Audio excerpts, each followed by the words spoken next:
എല്ലാവർക്കും നമസ്കാരം. പുതിയൊരു വീഡിയോയിലേക്ക് സ്വാഗതം. ഈ പാകിസ്ഥാനുമായി ബന്ധപ്പെട്ട് വളരെ ഇൻട്രസ്റ്റിംഗ് ആയിട്ടുള്ള ഒരു വാർത്തയാണ് ഞാൻ നിങ്ങളായിട്ടൊന്ന് ഷെയർ ചെയ്യാൻ പോകുന്നത്. അതായത് കഴിഞ്ഞ ദിവസം ഒരു വാർത്ത പുറത്തു വന്നിരുന്നു. ഈ ഗസയിൽ ഏകദേശം 20,000-ഓളം പാകിസ്ഥാൻ സൈനികർ ഈ ഗസ സമാധാന സേനയുടെ ഭാഗമാകാൻ പോകുന്നു. ഓൾറെഡി അസർബൈജാനും ഇന്തോനേഷ്യയും ഗസ സമാധാന സേനയുടെ ഭാഗമാണ്. ഇപ്പോൾ ഈ മുസ്ലിം രാജ്യങ്ങളായ ഈ ഖത്തറും ഇറാനൊക്കെ ആരോപണം ഉന്നയിക്കുന്നതെന്ന് അറിഞ്ഞു. ഈ ഡൊണാൾഡ് ട്രംപിൻ്റെ മീഡിയേഷൻ ഉണ്ടായ ഒരു സംഭവമാണ്, ഡൊണാൾഡ് ട്രംപും മൊസാദിൻ്റെയൊക്കെ മീഡിയേഷൻ ഉണ്ടായ ഒരു സംഭവമാണ് ഗസ സമാധാന സേന. ആക്ച്വലി അവർ ഉദ്ദേശിക്കുന്നത്, ഇപ്പോൾ ഇവർ പറയുന്നതെന്ന് വെച്ചാൽ ഗസയുടെയും ഗസ സിറ്റിയുടെയും ഡെവലപ്മെൻറ്റിന് വേണ്ടിയിട്ട് അവിടുത്തെ എല്ലാം ഒരുവിധ കാര്യങ്ങളൊക്കെ, അതായത് യുദ്ധവുമായി ബന്ധപ്പെട്ട എല്ലാം തകർന്നല്ലോ, അപ്പോൾ എല്ലാം റീഡെവലപ്മെൻറ്റിന് വേണ്ടി ഉപയോഗിക്കുന്ന ഒരു സേനയാണ് ഇതൊക്കെ. ആക്ച്വലി ഈ ഖത്തറും ഇറാനും ആരോപണം ഉന്നയിക്കുന്നത് എന്താണെന്ന് വെച്ച് കഴിഞ്ഞാൽ ശരിക്കും ഇത് അമേരിക്കയുടെയും ഇസ്രയേലിൻ്റെയും താല്പര്യം സംരക്ഷിക്കാൻ വേണ്ടിയിട്ട് ഉണ്ടാക്കിയൊരു സംഭവമാണ് ഇത് എന്ന്. അപ്പോൾ ശരിക്കും ഇറാനും ഖത്തറും വലിയ രീതിയിൽ മുന്നറിയിപ്പ് പാകിസ്ഥാന് കൊടുത്തിരിക്കുകയാണ്. നിങ്ങളിത് ഈ സേനയുടെ ഭാഗമായി കഴിഞ്ഞ് കഴിഞ്ഞാൽ ഇത് ലോക മുസ്ലിങ്ങളെ ചതിക്കുന്ന രീതിയിലേക്കാണ് കാര്യങ്ങൾ നിങ്ങൾ മുന്നോട്ട് നീക്കുന്നത്. നിങ്ങൾ ഇതിൻ്റെ ഭാഗമായി കഴിഞ്ഞ് കഴിഞ്ഞാൽ നിങ്ങൾ ഭൂപടത്തിൽ തന്നെ ഇല്ലാതാകും എന്നുള്ള വലിയൊരു വാണിംഗ് കൊടുത്തിരിക്കുകയാണ്. ഇത് ശരിക്കും ജിയോ പൊളിറ്റിക്സിലൊക്കെ വലിയ രീതിയിലുള്ള ഒരു മാറ്റങ്ങൾ, ലോകക്രമത്തിൽ വലിയ രീതിയിൽ മാറ്റം ഉണ്ടാക്കുന്ന ഒരു സംഭവമാണ് ഇത്. ശരിക്കും എന്താണ് ഈ പാകിസ്ഥാൻ്റെ സേന ഇസ്രയേലിൽ ഇറങ്ങാൻ കാരണം അത് ഞാൻ വിശദമായി പറഞ്ഞുതരാം. കഴിഞ്ഞ ദിവസം ഈജിപ്തിൽ വെച്ചിട്ട് വലിയൊരു ചർച്ച നടന്നു. അതായത് CIA മുൻകൈ എടുത്തിട്ട് നമ്മുടെ മൊസാദിനെയും പാകിസ്ഥാൻ സൈന്യത്തിലെ ഉന്നതന്മാരെയും ഉൾക്കൊള്ളിച്ച് വലിയ ചർച്ച നടന്നു. ചർച്ച എന്താണെന്ന് വെച്ച് കഴിഞ്ഞാൽ പാകിസ്ഥാൻ ഇപ്പം വലിയ രീതിയിൽ സാമ്പത്തിക ബുദ്ധിമുട്ട് അനുഭവിച്ചുകൊണ്ടിരിക്കുകയാണ്. ഏകദേശം 20,000 കോടി പാകിസ്ഥാൻ മണി, ഏകദേശം നമ്മുടെ ഇന്ത്യയുടെ മണി വെച്ച് നോക്കുകയാണെങ്കിൽ 20,000 കോടി ഇതാണ് ഇവിടുന്ന് എടുത്തിരിക്കുന്നത്, ലോക ബാങ്കിൽ നിന്ന് എടുത്തിരിക്കുന്നത്. അപ്പോൾ ഇതൊക്കെ തിരിച്ചടക്കാൻ 5 വർഷം മുന്നേ എല്ലാം തിരിച്ചടക്കണം. ഇപ്പോഴും അവർ ഫൈൻ അടച്ചുകൊണ്ടിരിക്കുകയാണ്, അത് റിന്യൂ ചെയ്തുകൊണ്ടിരിക്കുകയാണ് ഇങ്ങനെ അതിൻ്റെ ഫൈനൊക്കെ അടച്ചിട്ട്. അപ്പോൾ വലിയ രീതിയിൽ സാമ്പത്തിക ബുദ്ധിമുട്ടുകൾ അനുഭവിച്ചുകൊണ്ടിരിക്കുകയാണ്. നമുക്കറിയാം, ഓപ്പറേഷൻ സിന്ദൂറിന് ശേഷം നമ്മുടെ സിന്ധു നദീജല കരാറൊക്കെ ഇന്ത്യ റദ്ദ് ചെയ്തു. അപ്പോൾ അവിടെ വെള്ളം കിട്ടുന്നില്ല. അവിടെ ഈ പഞ്ചാബ് സിന്ധ് പ്രവിശ്യയിലൊക്കെ വലിയ രീതിയിലുള്ള കാർഷിക, അതായത് പാകിസ്ഥാൻ്റെ GDPയുടെ ഏകദേശം 80% കോൺട്രിബ്യൂട്ട് ചെയ്യുന്നത് ഈ പഞ്ചാബ് സിന്ധ് പ്രവിശ്യയിൽ നിന്നുള്ള കാർഷിക വിളകളാണ്. അവിടെ ഗോതമ്പ്, ബാർലിയൊക്കെ ലോകത്തിലെ എല്ലാ സ്ഥലത്തേക്കും കയറ്റേക്കുന്നത്. ഈ അമേരിക്കയിലൊക്കെ ഒരുപാട് സംഭവങ്ങളൊക്കെ ഗോതമ്പൊക്കെ കയറ്റേക്കുന്ന സ്ഥലമാണ് ഈ പഞ്ചാബ് സിന്ധ് പ്രവിശ്യ.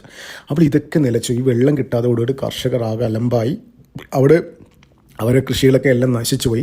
അപ്പോൾ അവിടെ GDPയിൽ വലിയ രീതിയിലുള്ള എന്താ പറയുക ഒരു താഴ്ച ഉണ്ടായി.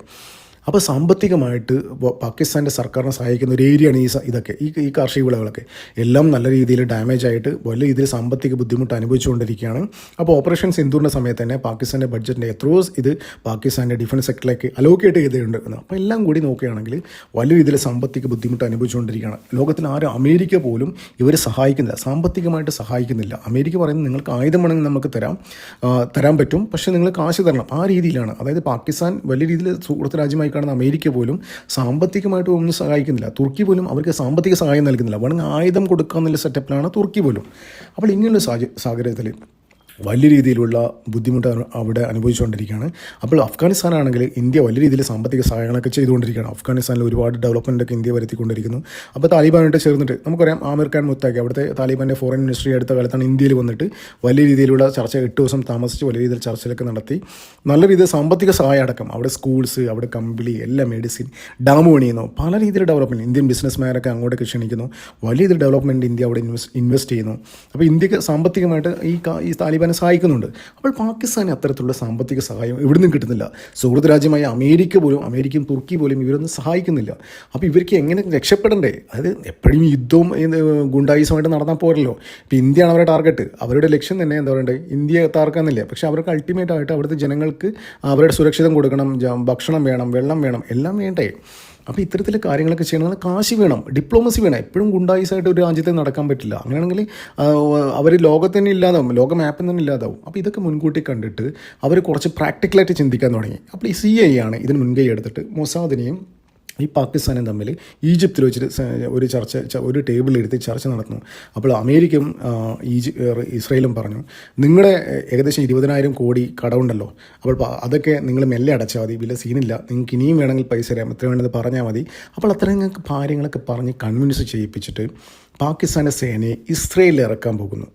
ഇസ്രയേലിൽ ഗസയിൽ ഇറക്കാൻ പോകുന്നു. ഗസയിൽ ഇറക്കാന്ന് വെച്ചാൽ ഗസയും ഗസ സിറ്റിയിലേക്ക് ഡെവലപ്മെൻറ്റ് വേണ്ടത്.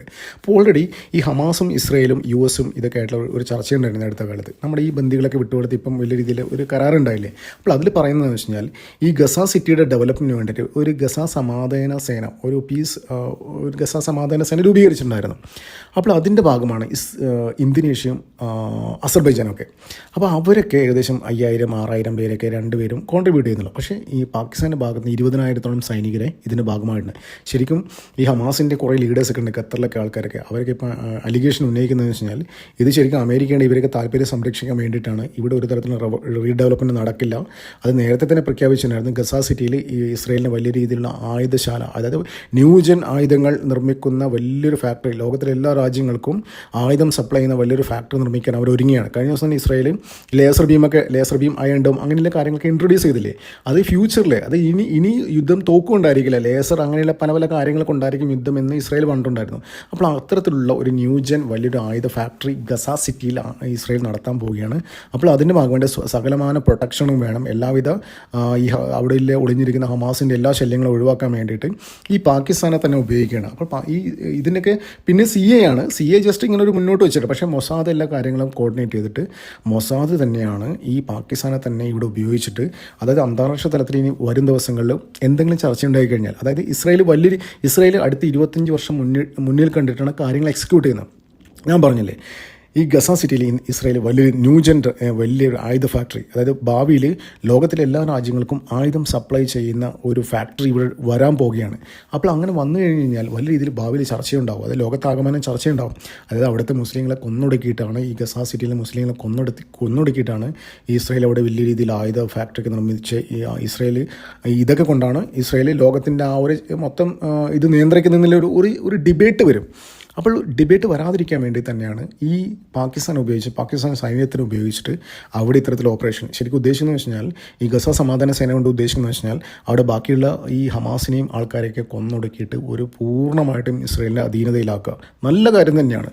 അപ്പോൾ ഇസ്രയേൽ കാണിച്ച ഡിപ്ലോമസി ഉണ്ടല്ലോ, അത് പറഞ്ഞറിയിക്കാൻ ഈ ലോകത്തിൽ ഇന്നേ വരെ കാണാത്തൊരു ഡിപ്ലോമസിയാണ് ഇസ്രയേലിൻ്റെ മൊസാദ് കാണിച്ചിരിക്കുന്നത്. അപ്പോൾ അതിൽ ഇന്ത്യക്ക് ഇതിനകത്ത് എന്തെങ്കിലും പങ്കുണ്ടെന്ന് വരുന്ന ദിവസങ്ങളിൽ പുറത്തു വരും.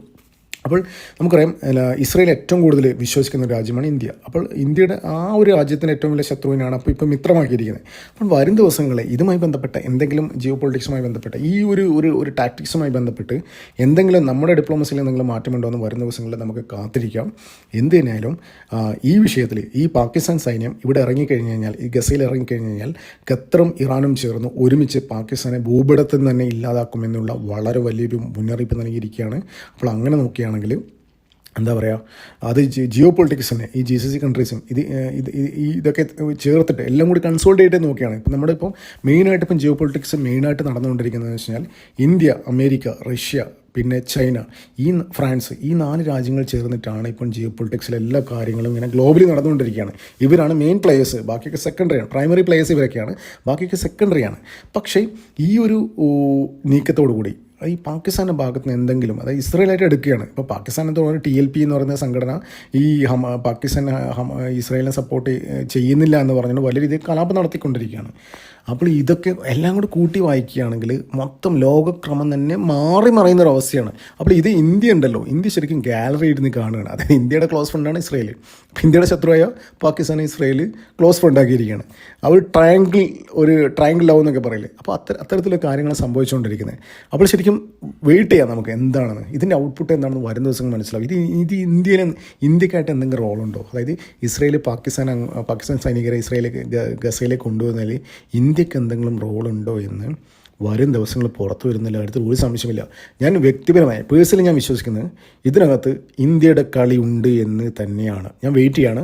ഞാനിങ്ങനെ കുറേ കാര്യങ്ങളൊക്കെ വായിച്ചുകൊണ്ടിരിക്കുകയാണ്. ഇതിനകത്ത് എന്തെങ്കിലും ഇന്ത്യ റോൾ ഉണ്ടോ എന്ന് ഇൻ്റർനാഷണൽ മീഡിയയൊക്കെ ഞാനിങ്ങനെ ഇൻവെസ്റ്റിഗേറ്റ് ചെയ്തുകൊണ്ടിരിക്കുകയാണ്. അപ്പോൾ വരും ദിവസങ്ങളിൽ ഇതിനെക്കുറിച്ചുള്ള കൂടുതൽ വാർത്ത കിട്ടിയെങ്കിൽ ഞാൻ ഷെയർ ചെയ്യാം. നന്ദി, നമസ്കാരം. മറ്റു വീഡിയോ കാണാം.